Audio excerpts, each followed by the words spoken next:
6 নবজাতকের মৃত্যুর ঘটনায় বাতিল হতে পারে আদ্দিন হাসপাতালের লাইসেন্স। চূড়ান্ত সিদ্ধান্ত জানা যাবে বৃহস্পতিবার।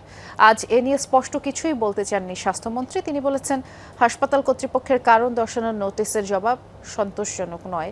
তাদের 4-5 পৃষ্ঠার জবাব অস্পষ্ট ও অগ্রহণযোগ্য।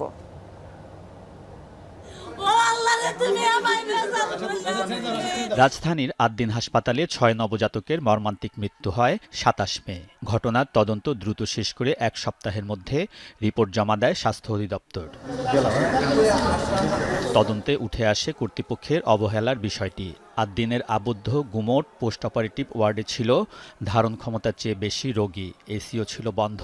এতে কক্ষের অক্সিজেন কমে বেড়ে যায় কার্বন ডাই অক্সাইড।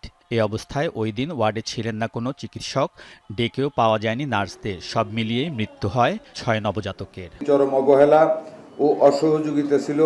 তদন্ত রিপোর্ট অনুযায়ী আদ্দিন হাসপাতালের লাইসেন্স কেন বাতিল করা হবে না তা জানাতে নোটিশ দিয়েছিল স্বাস্থ্য অধিদপ্তর। জবাবে হাসপাতাল কর্তৃপক্ষের ব্যাখ্যায় অসন্তুষ্ট মন্ত্রণালয়। প্রয়োজনীয় যে তথ্য, সেই তথ্যের বাইরে অনেক গল্প কাহিনী ওনারা করেছেন, যেগুলি আমাদের কাছে গ্রহণযোগ্য নয়। ইচ্ছা করে করে না, এসব নানান কথা অনেক গল্প করেছে, অনেক 4-5 পৃষ্ঠা লিখেছে। এগুলো বুলেট পয়েন্ট পর কিছুই লেখেনি, বেগ রিপ্লাই।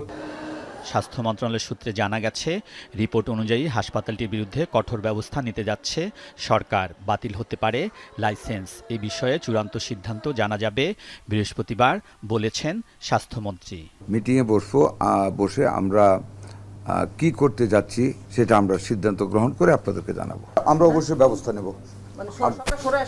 আমরা কোনো সরে আসিনি, আমরা দেখছি, আমরা সন্তুষ্ট হই না। কি করা যাবে সেটাতে আমরা যাচ্ছি। রাজধানীর মগবাজারের আদ্দিন হাসপাতাল 700 বেডের, প্রতিদিন রোগী ভর্তি থাকে 400-র মতো। আলমগীর স্বপন, যমুনা নিউজ, ঢাকা।